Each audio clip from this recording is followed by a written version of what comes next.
자, 다음은, 자, 전쟁 이론 중에서 우리가 이제 본격적으로 해야 할 것이 뭐지요? 동계 전쟁과 학예 전쟁이 있는데, 제가 참으로 이 부분이 오면은 굉장히 여러분한테 할 말도 많고, 여러분하고 대면 교육을 하면은 질문도 많이 받고, 질타도 많이 받아야 할 부분입니다. 동계 전쟁과 학예 전쟁.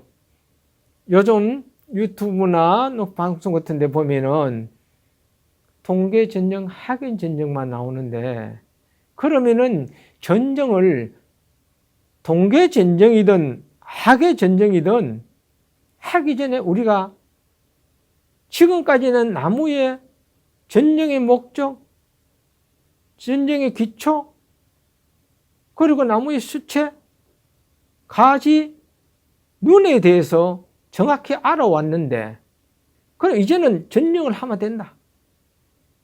그 가지를 알고 그 눈을 알았으니까 내가 수용을 어떻게 잡아나갈 것이냐, 내가 올게 수채를 어떻게 만들 것이냐를 다 알고 있어서 이제는 톱을 들고 전지가위를 가지고 나무에 달라들 수가 있다.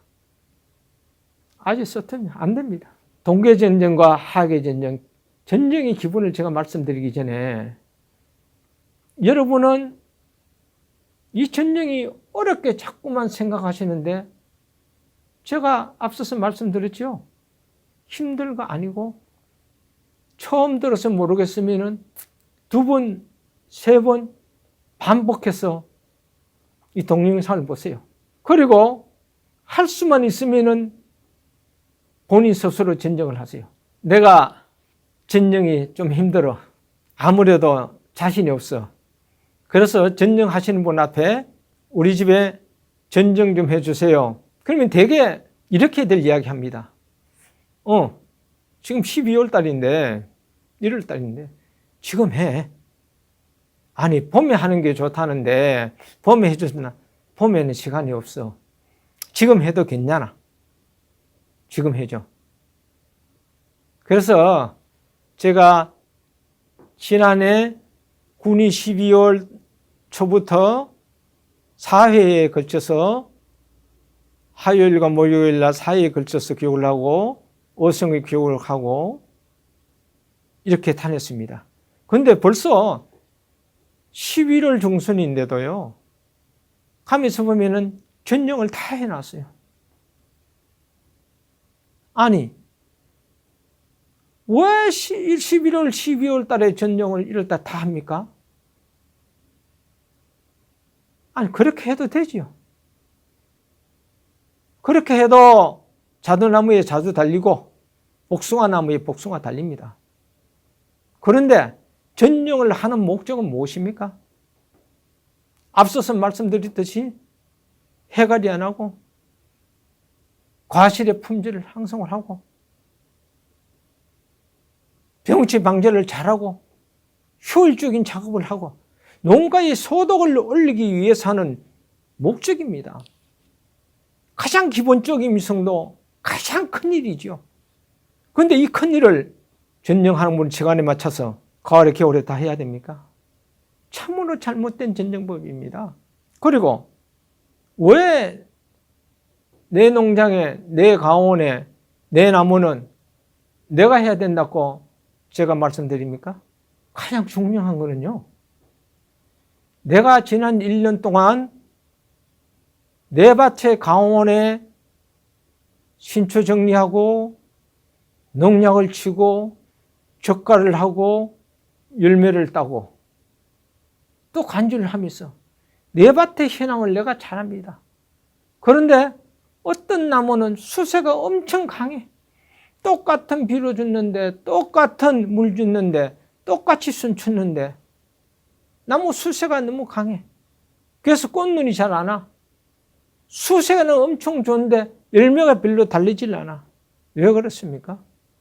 나무의 자랑과 열매의 자랑, 즉 영양 생장과 생식 생장이 밸런스가 맞지 않았기 때문에요. 나무가 센 나무는 그 나무 수세를 죽여서 있는 꽃눈을 위해서 열매를 달리도록 만들어야 되고, 나무가 수세가 약한데 열매가 많이 와가 나무가 자꾸 약해지는 나무는 나무를 강하게 키우고 열매를 작게 달아야죠. 그래야만이 내 가운데 있는 모든 밭들을 수용을 맞춰 나갈 거 아닙니까? 그런데 내 밭에 와서 전정 좀 해주게 부탁을 했는데 친구한테, 그 친구가 지난 1년 동안 내 밭의 나무의 생육기 중간에 내 나무가 어떻게 자랐는가 압니까? 모르잖아요. 그래서 그들은 농장주가 가장 좋아하는 것이 뭔가 한 가지는 알고 있어요.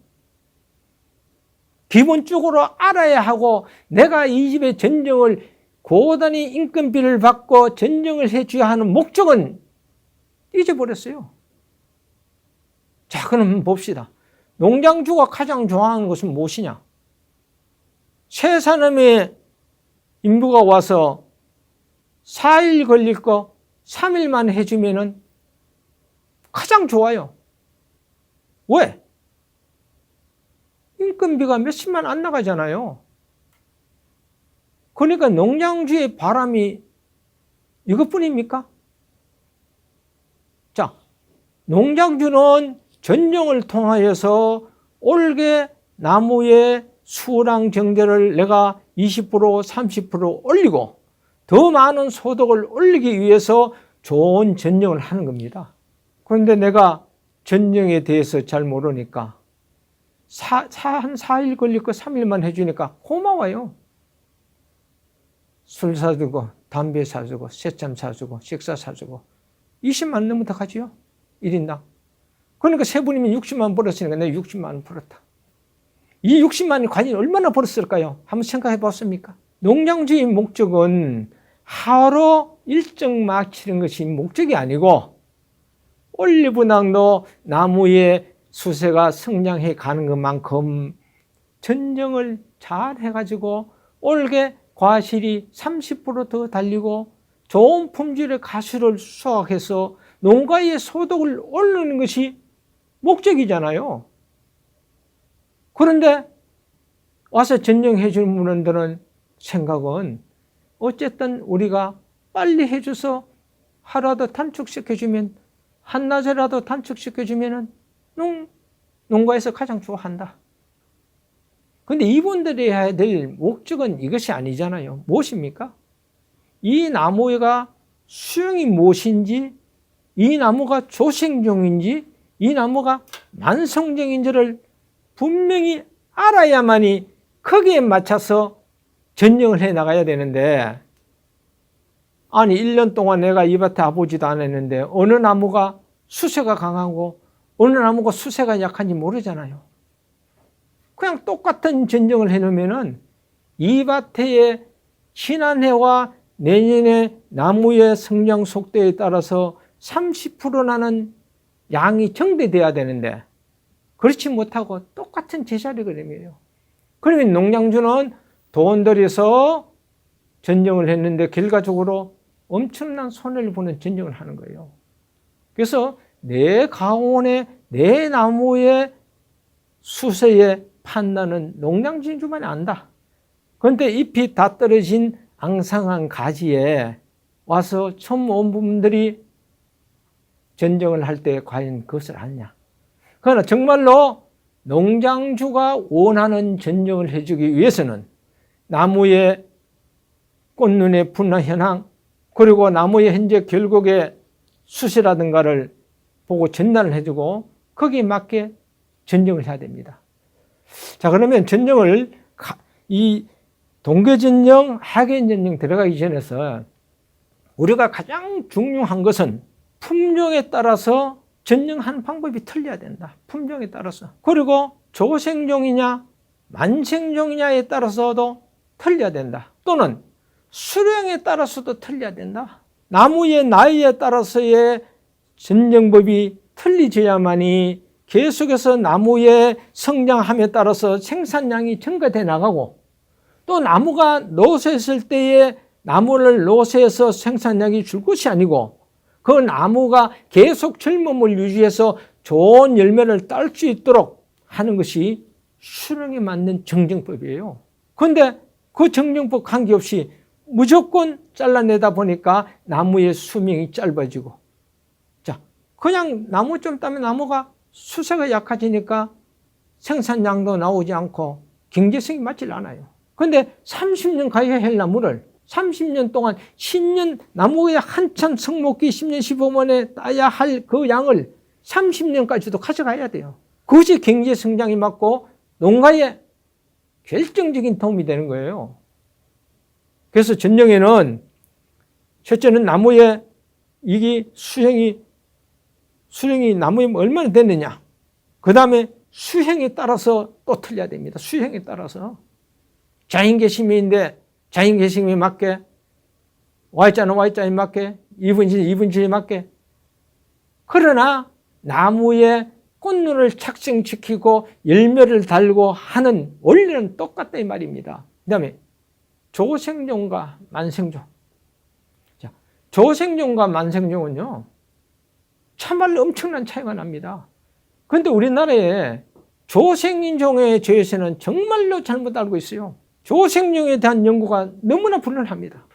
우리가 나무의 핵가루인 자두 복숭아에 전정을 할 때 잘된 전정 방법을 본다 했을 때 어떻게 봅니까?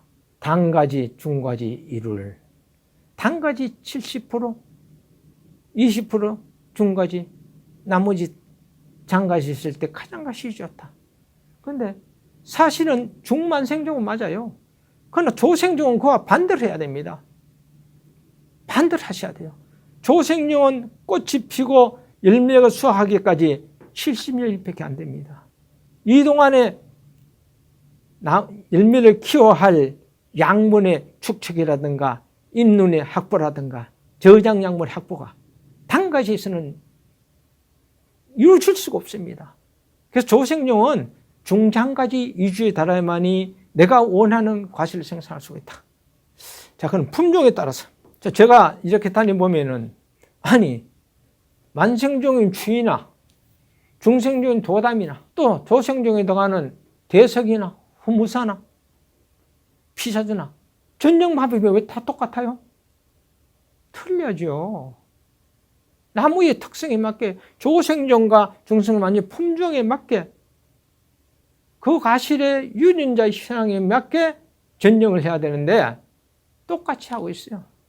그래서 우리가 전정을 하기 전에는 내 밭에 건 내가 하는 것이 가장 좋지만은 정말 이 집에 일손이 부족해서 전정을 하러 갔을 때는 그 집의 품종이 무엇인지를 알고, 그 다음에는 조생종인지 안생종인지를 알고, 그 다음에는 수생에 따라서, 그 다음에 수령 나이에 따라서 전령을 실시해 줘야 된다.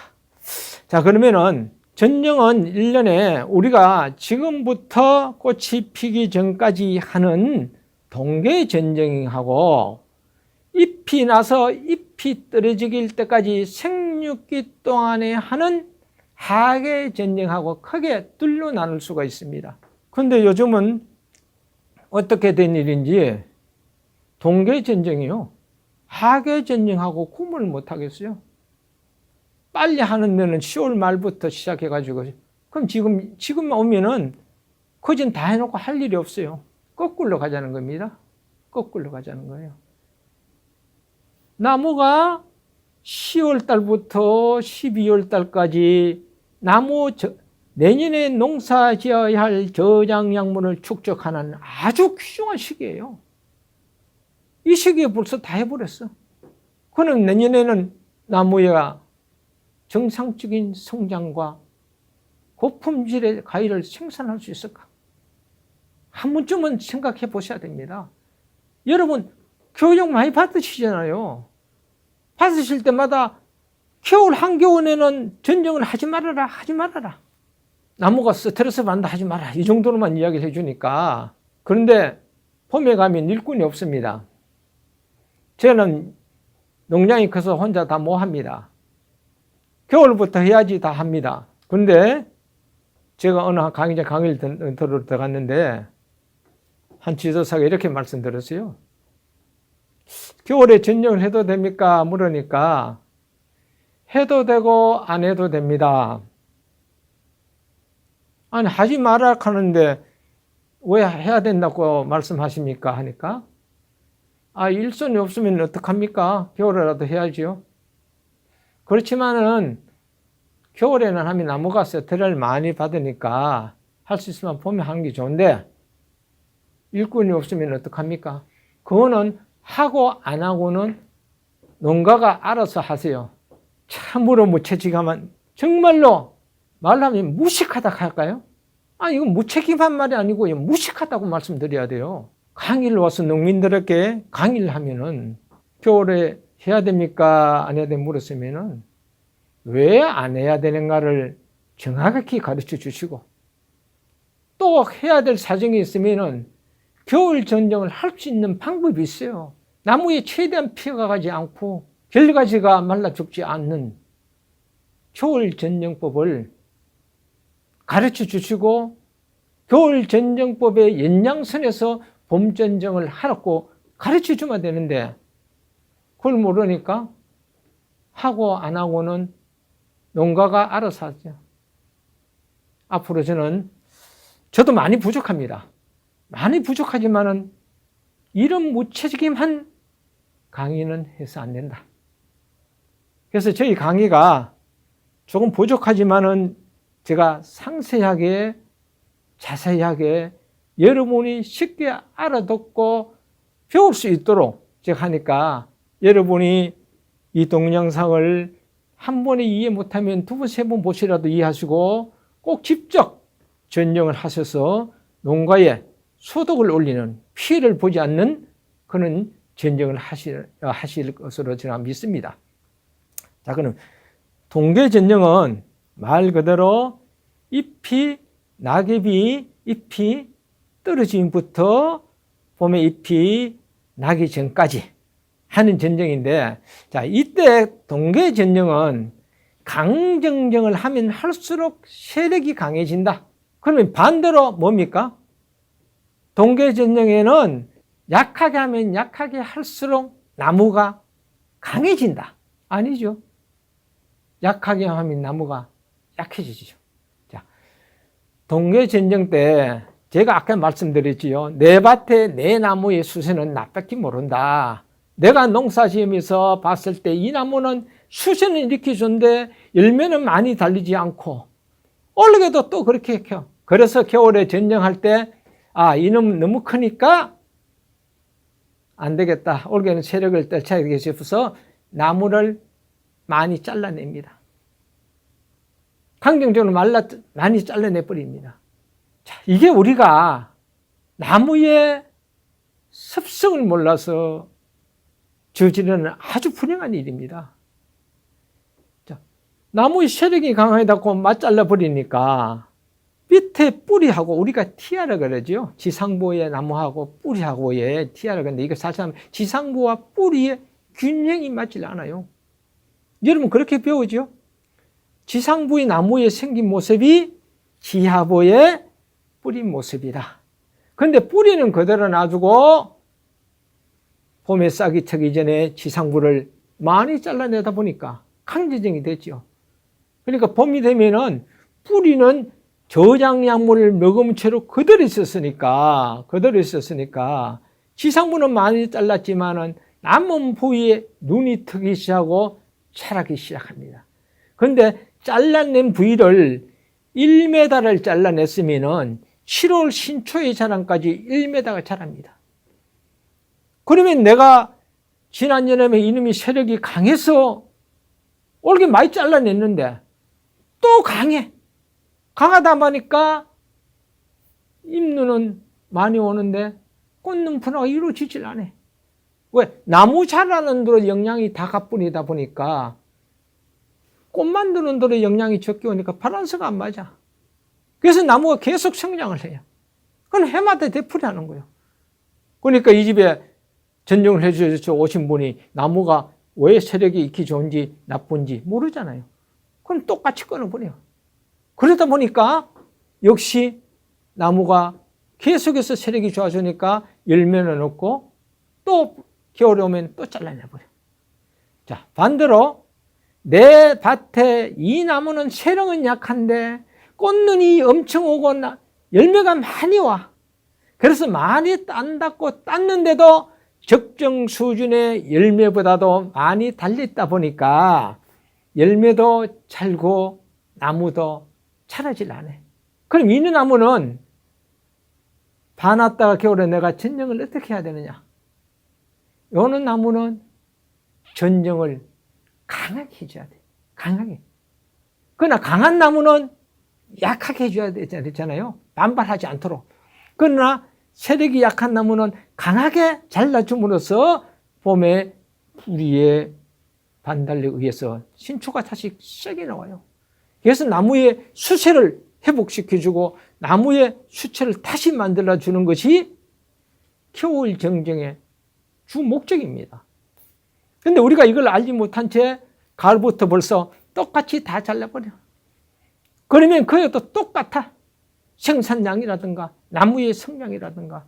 자, 동계전정은 강한 나무는 약 세력을 전정을 할 때 약하게 해주고, 그리고 약한 나무는 반대로 강하게 해줘서 나무의 신초가 차고 나올 수 있도록 그렇게 만들어줘야만이 나무의 적정 수세를 유지할 수 있고 나무의 자랑과 과일의 영양 성장과 생식 성장이 밸런스가 맞아가지고 나무도 자라고 열매도 내가 생각한 만큼 달고 좋은 품질의 열매를 수확할 수 있다.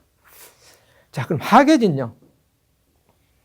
하계진정은 쉽게 우리가 그냥 신초만 잘라내면 하계진정이 하는데 하계진정은 3번을 하는 것이 하계진정의 주 목적입니다. 자, 하계진정은 잎이 피고부터 잎이 질 때까지 하는 것이 봄부터 가을까지 하는 것이 하계전정인데, 자, 반대로 하계전정은 전정을 강하게 하면 할수록 세력이 약해진다. 자, 동계전정은 강하게 하면 할수록 세력이 강해지는데 하계전정은 강하게 하면 할수록 세력이 약해진다. 그래서 하계전정은 약전정을 기본으로 해야 됩니다. 약전정을. 왜 그러냐? 생육계 때는 우리가 1년 동안에 계속 뿌리에서의 양분이 충족시켜 주는 것이 아니고 6월 말일 1차 뿌리 생장이 끝나면은 그때부터는 뿌리에서 굵은 뿌리에 수분의 이동이 할 때 거기에 따라오는 약 13% 정도의 아주 적은 양과, 그러나 광합성을 통하여 잎에서 물과 공기, 이 이산화탄소에서 만들어진 탄소물에 만들어지는 과당과 녹말 각종 영양분에 인해서 열매를 키우고 가지를 키우고 뿌리까지도 키워나가는 것이 이 하계 때 하는 겁니다. 그런데 우리가 이 하계 전정 때 나무 잎을 전정을 많이 잘라내면은 잎수 확보에 실패를 해서 나무 세력이 딱 떨어집니다. 그래서 생육기 때는 잎 한 장 한 장이 내 과실의 품질과 내 나무의 성장에 엄청난 한 부분을 담당하기 때문에 절대로 강전성을 해서는 안 된다. 오로지 약전정, 신초 몇 개, 도장지성 몇 개만 잘라내어 햇빛이 잘 투과될 수 있도록 만들어주는 것이 하계전정의 목적이다. 하계전정에 우리가 경입기가 끝난 후부터 7월 초 안에 하는 신초전정이 있고요. 두 번째는 수학기 전정이 있습니다. 사실 수학기 전정을 잘 이행을 안 하시는데 수학기 전정은 굉장히 과실 품질에 대해서 또 내년에 과실을 달아야 할 꽃눈 분화에 대해서 굉장한 중요한 전정이다. 그러면 수학전 전정은 내가 언제 해야 되느냐? 수학전 전정은. 자, 수학전 전정은요, 딴 집에 전정을 한다고 바라보지 마시고 내 농원에 전정을 한다고 따라 하시면 안 됩니다. 수확기 전형은 여러분의 과일의 봉합선 있죠? 벽끝 부분에 빨간 점이 찍힌다든가 봉합선에 붉은 빛이 비치면은 컷대가 적깁니다.